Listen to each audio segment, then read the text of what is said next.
சம்பந்தர் என்பதற்கு தேவாதி தேவர்களுக்கு எட்டாத அறிவு ஞானம் விளங்கப்பட்டதால் அவர் திருஞான சம்பந்தர் என்று அழைக்கப்பட்டார். அந்த நாடகத்தை இது உங்கள் முன் காட்சியாக வெளிப்படுத்த வருகிறார்கள். மாதொரு பாகனாக இருந்த உமையம்மை அமுதபாலினை இந்த ஞானசம்பந்த பெருமான் ஞானம் கைவரப்பட்டு ஒரு சிறந்த ஒரு அற்புதங்களை எல்லாம் தன்னுடைய வாழ்நாளில் நிகழ்த்தினார்கள். அது முதலாக ஞானப்பால் உண்ட வரலாற்றினை இங்கே மாணவர்கள் உங்கள் முன் காட்சிப்படுத்த உள்ளார்கள் என்பதை அன்போடு தெரிவித்துக் கொள்கிறேன்.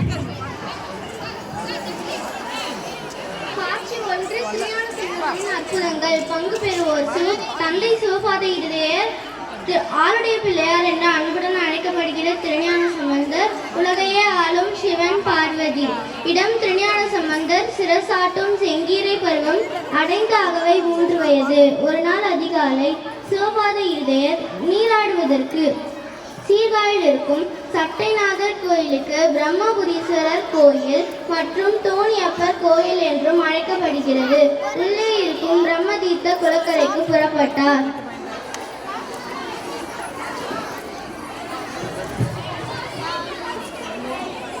தந்தையே நானும் வருவேன், தந்தையே நானும் வருவேன், தந்தையே.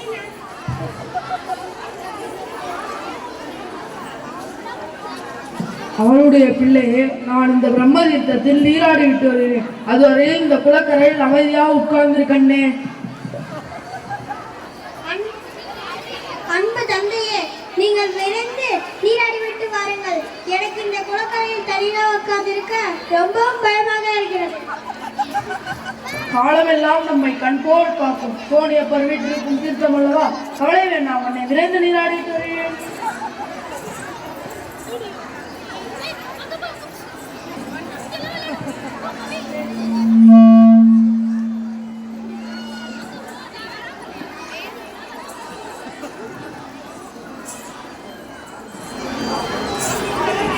காட்சி 2.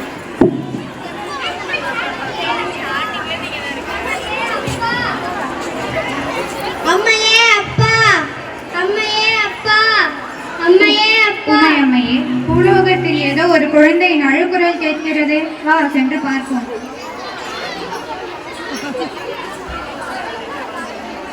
உமையம்மையே, அழுகின்ற இப்பிள்ளைக்கு பொற்கிணத்தில் ஞானப்பால் ஊட்டுக. சுவாமி, தமிழ் வழக்கு ஏனைய மொழிகளின் வழக்கை வென்று மேம்படவும் தமிழ் இசைத்திறன் யாதும் நிலை பெற தோன்றிய பாலகன் இப்பொழுதே உங்கள் அன்பு கட்டளையை நிறைவேற்றுகிறேன்.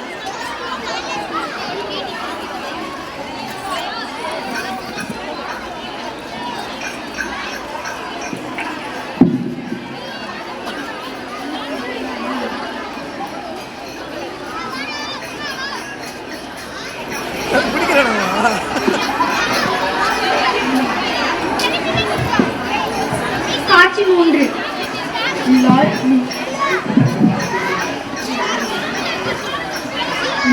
நீ ஆதித்த பாலை உண்டாய் காட்டுக. இங்கே யாரும் காணவில்லை, ஏன் என்னிடம் போய் கூறுகிறார்?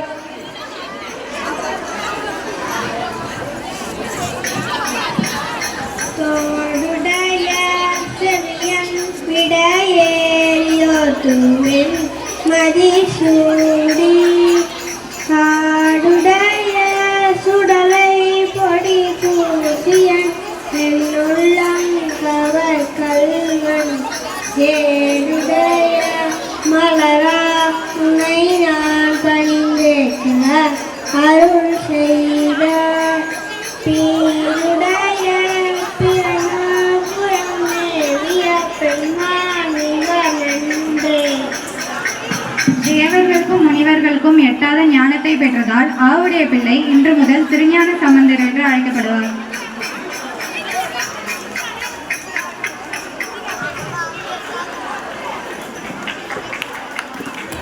திருஞான சம்பந்தரின் வரலாற்றினை ரொம்ப அழகாக எடுத்து காட்டிய மாணவ மாணவிகளுக்கு நன்றி. இந்த நாடகத்தை எழுதி கொடுத்தவங்க எங்கள் முதல்வர் அவர்களையும் மேடைக்கு வந்து நிற்குமாறு அன்போடு கேட்டுக்கொள்கிறோம். தமிழ்துறையை சேர்ந்த அனைவரும் நம்ம பிரின்சிபால் சார், திருமதி இளவரசி, திருமதி ரேணுகா, திருமதி சரளா, திருமதி தேவதி ஆகிய தமிழ் அறிஞர் அத்தனை பேரும் இதுக்கு இந்த நாடகத்துக்கு காரணமாக இருக்காங்க. அத்தனை பேருக்கும் நன்றி.